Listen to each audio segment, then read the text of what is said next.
नागपुर के गोरेवाड़ा में avian flu की वजह से हुई 3 बाघों की मौत के बाद केंद्र सरकार ने कुछ दिनों के लिए पशु संग्रहालय बंद रखने का निर्देश दिया है। एवियन फ्लू के कारण नागपुर के गोरेवाड़ा में 3 बाघों की मौत के बाद अब केंद्र सरकार के दिशा निर्देशों के अनुसार पशु संग्रहालय को बंद करने के लिए कहा गया है। डॉक्टर सुनील बावस्कर, प्रभारी अधिकारी, महाराजबाग प्राणी संग्रहालय ने जानकारी दी कि राज्य में पशु संग्रहालय कल से कुछ समय के लिए बंद होने की संभावना है। आज शाम तक इस संबंध में निर्देश आ जाएंगे। सोमवार होने के कारण नागपुर का महाराजबाग पशु संग्रहालय आज बंद है। मार्गदर्शक सूचनांनुसार जे आहे ते प्राणी संग्रहालय टेम्पररी बंद करण्याबाबतचे निर्देश आहेत।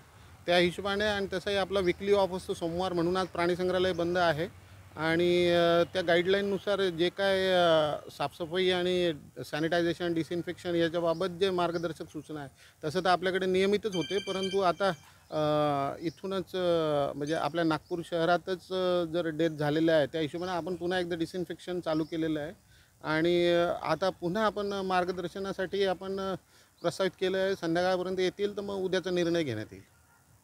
काय काय सूचनांमध्ये काय काय सांगण्यात आलं आहे आणि कशा पद्धतीने प्राणी संग्रहालयामध्ये पूर्ण आपल्याला पिंजरे जे आहे ते डिसइन्फेक्ट आपण केलेले आहेत, सॅनिटायझेशन करायला सांगितलेलं आहे।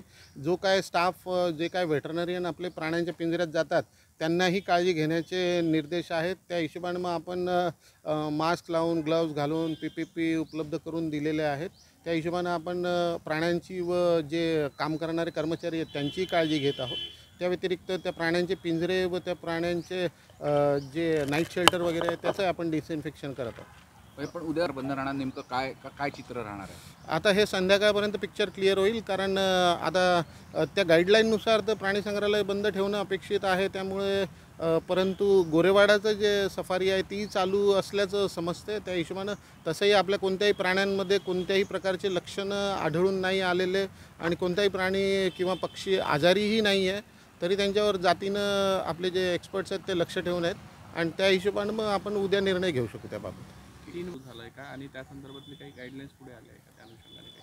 तो तसं तर ते प्राणी आपल्या नियंत्रणात नव्हते, परंतु तरी हा आजार जो आहे तो एक तर अर्धवट शिजलेलं किंवा इन्फेक्टेड मांस खाल्ल्याने किंवा जे काही इन्फेक्टेड सरफेस आहेत त्याच्या स्पर्शाने किंवा स्वतः जर आपण म्हणजे ॲज अ डॉक्टर आपण जर अशा हेल्दी प्राण्याजवळ जातो तर आपणही जर पेशंट जवळून गेलेलो असलो तर त्याच्यामुळे होऊ शकतात हे आजार।